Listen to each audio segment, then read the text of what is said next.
पुण्यात्मा तत्भव मोक्षगामी उसी पर्याय में इस युग के पहले तीर्थंकर बनने वाले थे, पर उनके दिन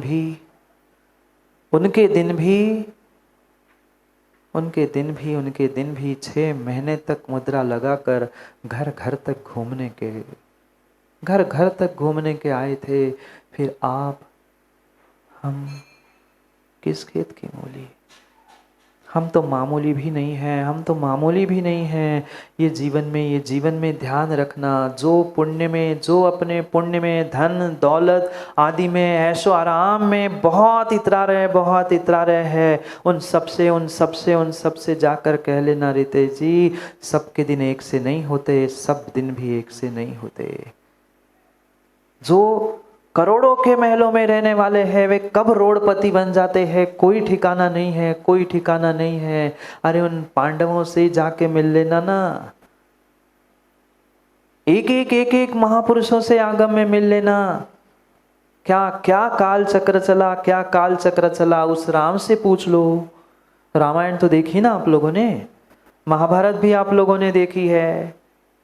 पूछ लेना, राम से पूछ लेना, पांडव से पूछ लेना। इतने बड़े पुण्यात्मा, राम क्षायिक सम्यक दृष्टि, पांडव में से 3 तद्भव मोक्षगामी थे, चरम शरीरी थे, पर दोनों को राजमहल छोड़कर जंगल जाना पड़ा, दोनों को वन जाना पड़ा। इतने बड़े पुण्यात्मा होने के बावजूद भी उनको जब जंगल जाना पड़ा, हमारी आपकी क्या गति? क्यों, किस बात पर हम इतरा रहे हैं? मैं पुण्यात्मा, मैं धर्मात्मा, मैं पैसे वाला, पैसों से जीवन की हर वस्तु खरीदी नहीं जा सकती। जीवन की हर वस्तु पैसे से खरीदी जा ही नहीं सकती। करोड़पति अरबपति भी क्यों ना हो जाए, माँ बाप, देवशास्त्र गुरु और जीवन में बीता हुआ समय आप किसी रुपए टकों से नहीं खरीद सकते। आज बेटा फिर भी खरीदा जा सकता है, बेटे को तो फिर भी गोद लिया जा सकता है, पर ध्यान रखना, माता पिता, सगा भाई, गुरु और प्रभु और जीवन में बीता हुआ समय कभी पैसों से खरीदा नहीं जाता। ये ऐसे बेशकीमती जीवन के अंग है, उसकी कीमत हमें समय पे करनी होगी। कभी सबके दिन एक से नहीं रहे। जो ऐसो आराम में जीने वाला राम, वह महारानी जैसे जीने वाली वह सीता, 14 वर्ष तक वनवास में रहना पड़ा।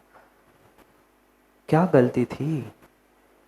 पर काल चक्र अजेय था। उन पांडवों को भी समय ने, काल ने मजा चखा दिया। जो इतने विशेष पुण्यात्मा, जिनका भविष्य, जिनका आने वाला भव भगवान के ज्ञान में झलका है, उन्होंने बता दिया है। हमारा तो कहीं से कहीं ठिकाना नहीं है। हम थोड़ा सा विवेक जागृत करें, क्योंकि सबके दिन एक से नहीं होते। कब दिन पलट जाए, कब समय पलट जाए, किसी का कोई ठिकाना नहीं है।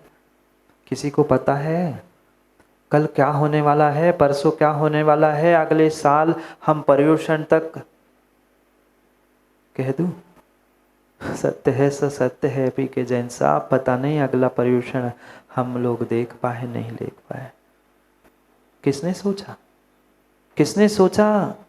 रात में सोता हुआ व्यक्ति सुबह में ऐसा करूंगा, ये करूंगा, सपने देखते देखते ही सोता है, पर सुबह की वह रोशनी को आंख खोलकर देख ही नहीं पाता, वही बेड पर ही ढेर हो जाता है।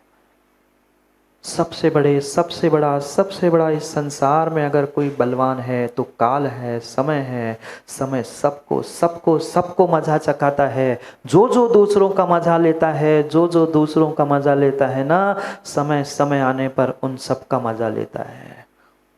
बच के रहना। काल से, समय से बच के रहना सबको सबक सिखाई है। एक एक क्या, जिन जिन को सबक सिखाई है उनके अगर नाम भी लेता रहूँगा तो पूरा समय मात्र उनके दृष्टांतों को कहने में चला जाएगा, कहानियाँ नहीं। एक एक के नाम कहने में समय चला जाएगा। किस बात पर ज्ञानियों इतरा रहे हो? धन दौलत पर, धर्म पर नहीं। ये तुम्हारा नेक जीवन नहीं है, ये तुम्हारा असली जीवन नहीं है। ये आज है, कल नहीं है। जो जिनके पास आज नहीं है, कल उनके पास मिला भी करता है। क्यों हम पुण्य में इतराते हैं? क्यों पुण्य की उस विशेष प्राप्ति पर हम अपने आप को संभाल नहीं पाते हैं? ये जीवन का सत्य जो समय हमें सिखा रहा है, काल हमें सिखा रहा है, उस काल को, समय को समझो, क्योंकि समय पर ही समय के कार्य करने योग्य होते हैं। डाली से चूका हुआ बंदर और समय से चूका हुआ किसान पूरी साल भर पछताता है। ऐसे ही जो समय पर करने वाले कार्य से चूक जाता है, जिंदगी भर पछताता है। अरे काश मैं भी मान लेता गुरु की बात, मैं भी बैठ जाता 10 दिन शिविर में, काश मैं भी ऐसा कर लेता। पर क्या करे, एक नहीं माँ 50 बहाने हमारे पास है, 50 बहाने हमारे पास है। सास कहती है अकेली बहू है, बहू कहती है अकेली सास है, जबकि दोनों एक दूसरे के लिए है। पर दोनों क्या कहते माँ? अकेली बहू है, अकेली सास है, अकेली मम्मी पापा है। बेटे से कहो तो अकेले मम्मी पापा, अकेले कैसे? सास बहू है, अकेले कैसे? मुझे तो समझ में नहीं आता, पर बहाने हैं। क्या करे, जिन जीवों ने बलवान काल को नहीं समझा है, वो एक नहीं 10 नहीं 50 बहाने खोजते हुए कभी धर्म से, कभी अपने आप से दूर होने का प्रयास करता है। आज अग्नि नीति में नीति सुधा बिंदु ग्रंथ के माध्यम से काम कुमार नंदी महाराज हमें यही समझा रहे हैं। अगर जीवन का कोई बेशकीमती अंग है, तो वह है काल, समय। समझो समय की नजाकत को। पुनः समय हमें मिले, पुनः मनुष्य पर्याय, पुनः देव शास्त्र गुरु, पुनः ऐसे मौके जीवन में मिले, आवश्यकता नहीं है। इसलिए समय जो मिला है, एक जीवन का समय हमारे लिए बेशकीमती है। जैसे बचपन में कभी आपने वह गुल्लक में पैसे इकट्ठे किए? बचपन में जितने मिलते थे, चाहे चवन्नी, अठन्नी, 5 पैसे, 10 पैसे, 20 पैसे, वो इकट्ठे करते हुए डालते थे। कितनी कीमत थी? तब ये नहीं कहा जाता था कि नहीं रुपए दो, 2 रुपए दो, 5 रुपए दो। पिताजी ने या किसी ने 5 पैसे भी दिए तो, आज की बात नहीं कर रहा हूं मैं, पुराने समय की बात कर रहा हूं, वो गुल्लक में डलते थे। क्यों? उस 5, 10, 20, 50 पैसों की हमें कीमत है। क्या ऐसे जीवन के एक समय को पूंजी बनाकर हमने अपने जीवन के उस गुल्लक में डालने का प्रयास किया? नहीं किया। हमें कीमत ही नहीं समय की। व्यर्थ में, राग द्वेष में, अपने पराये में, कभी धन कमाने में, कभी इंद्रियों के विषयों में, कभी कषायों में पूरा जीवन का समय हमने बर्बाद कर लिया। पर समय पर कीमत करना नहीं सीखी। समय की कीमत करना नहीं सीखी। समय बीतने के बाद, समय छूटने के बाद, ट्रेन छूटने के बाद कितनी उसके पीछे दौड़ते रहना, पर पुनः ट्रेन मिलने वाली नहीं है। जो छूट गई सो छूट गई। जीवन का समय भी जो छूट गया, ज्ञानियों ध्यान रखना, वो छूट गया, पुनः लौट कर आने वाला नहीं है। कहने के लिए और सुनने के लिए तो कई बार आपने सुना भी होगा, प्यासे को पानी, कभी प्यासे को पानी माँ सुना क्या? सुना कभी? सुनाया भी होगा दूसरों को टॉन्ट मारते हुए, कभी प्यासे को पानी पिलाया नहीं, बाद में अमृत पिलाने से क्या फायदा। क्या फायदा? जब मौका मिल रहा था, जब मौका मिल रहा था सेवा करने का, तब तो हमें अतिथियों की कीमत नहीं थी। अब जब घर से अतिथि जाने का समय आता है तब व्यक्ति रोता है, बिलखता है, कहता है पाटू जी क्यों जा रहे हैं, अभी तो रुकना था, अभी तो संभलना था, अभी तो समझाना था। पर क्या करे, समय पर समय की कीमत अगर की होती, समय पर अगर समय की कीमत अगर की होती तो बहुत कुछ व्यक्ति को मिल जाता। पर क्या करे, कभी प्यासे को पानी, कभी प्यासे को तो हमने पानी नहीं पिलाया। अब मरने का समय आया है, पिताजी के लिए वो ढोंग करते हुए बेटा कह रहा है डॉक्टर साहब नहीं 2 लाख नहीं 50 लाख ले लो पर 5 मिनट बचा लो, मेरे पिताजी है। ढोंग चल रहा है, ढोंग चल रहा है। जब उसके पहले घर में समय समय पर उन्हें दवाई देनी थी, समय समय पे दवाई देता तो अंतिम समय ऐसा बदतर क्यों आता? उस समय तो हमने पानी पिलाने का प्रयास नहीं किया। अब करोड़ों खर्च करके दिखा रहा है कि मैं अमृत पिलाना चाहता हूँ, मैं बचाना चाहता हूँ, मैंने इतने लाख खर्च किए वेंटिलेटर पे रख के। अब वेंटिलेटर पर जिंदा रख रहे हो बाप को, क्या काम का? घर में तुम्हें सामने दिख रहा था सब कुछ, तुम्हारे हंसता खेलता घर, वहां तो घर परिवार के लिए कभी हमने समय नहीं दिया। अब मरते हुए को जिंदा करने के लिए अमृत पिलाने का प्रयास कर रहे हो, क्या काम का? क्या काम का? क्या काम का? समय पर समय के काम करने का पुरुषार्थ करो, तभी जीवन में सफल हो सकते हो। समय चूकने के बाद आप लाख पुरुषार्थ कर लेना, करोड़ों अरबों खरबों का भी दान कर लेना, वो मायने नहीं रखता, वो मायने नहीं रखता, वो मायने नहीं रखता। समय पर ही सब काम शोभा देता है। असमय में अगर आप कोई काम करो, वह काम शोभा को प्राप्त नहीं देता, शोभा को प्राप्त नहीं देता। समय कब कहाँ कैसा है, समय की क्या नज़ाकत है, ये समझने की आवश्यकता है, ये समझने की आवश्यकता है। व्यक्ति मरने को हुआ, जो रिश्ते जो संबंध बनाए थे वे टूटने की कगार पर पहुंच गए। अब हम क्षमा मांगने पहुंच रहे हैं। पहले ही विवेक से उस संबंधों को जीते, उन संबंधों के साथ व्यवहार करते तो शायद ये स्थिति जो आज बनी है वो ना बनती। पर समझ कब आती है?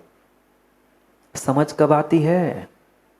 समझ तभी आती है, समझ तब आती है जब हाथ से समय निकल चुका होता है। जब हाथ से समय निकल चुका होता है तब समझ आती है। समय होता है तो समझ नहीं मिलती, और समझ आती है तो समय नहीं बचता। समय नहीं बचता। 80-85 साल के दादा होते हैं, वह पलंग पे पड़े रहते हैं, तब याद आता है अरे काश मैं अगर मेरे बच्चों का हाथ पकड़ के उस अवस्था में, युवावस्था में बच्चों को कभी पाठशाला ले गया होता, कभी भगवान के दर्शन करने ले गया होता, कभी गुरु की सेवा वैयावृत्ति करने ले गया होता, तो आज बेटा मेरा हाथ पकड़कर मुझे भी कभी मंदिर ले जाता। पर अब चिड़िया चुग गई,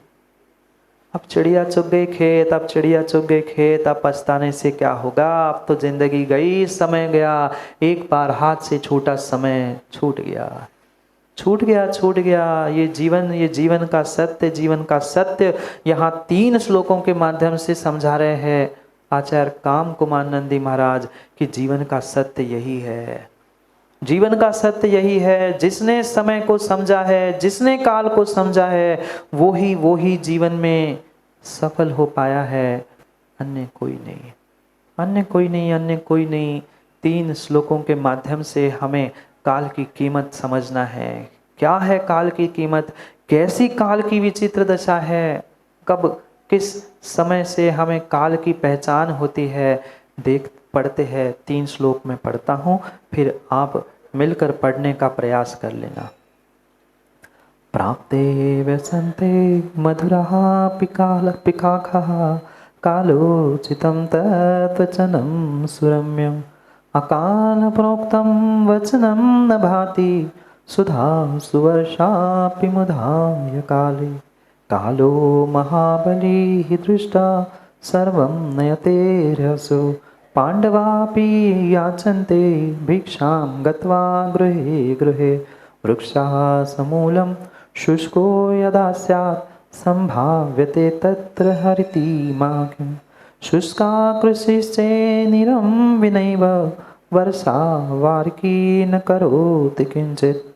पढ़ो। एक नहीं, दो नहीं, तीन तीन दृष्टांत देकर आचार्य महाराज समझा रहे हैं कि समय जीवन में कितना कीमती है। समय जीवन में कितना कीमती है। प्राप्ते वसंते मधुरा पिखा का कालोचितम तत् वचनम सुरम्यम। कोकिल के आवाज को सुना? जो कोयल बोलती है, आपने सुना कभी? जो मीठी मीठी कोयल की आवाज है, वह हर समय कोयल की मीठी आवाज भी अच्छी नहीं लगती।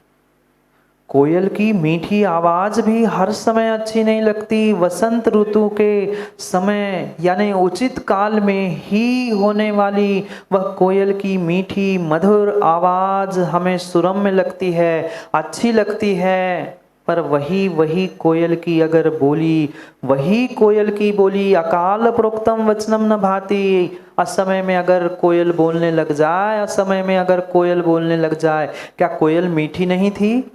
कोयल की वाणी मीठी नहीं थी? कोयल की वाणी मीठी होने के बावजूद भी अगर असमय में अगर वो बोल रही है, तो वह उसकी मीठी मधुर वाणी भी कभी अच्छी नहीं लगती, कभी अच्छी नहीं लगती, कभी अच्छी नहीं लगती।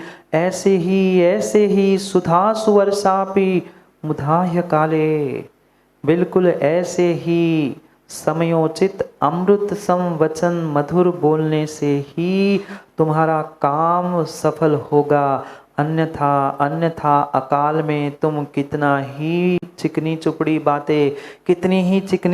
बातें कर लेना, पर एक बार जो मौका विनय जी निकल गया सो निकल गया।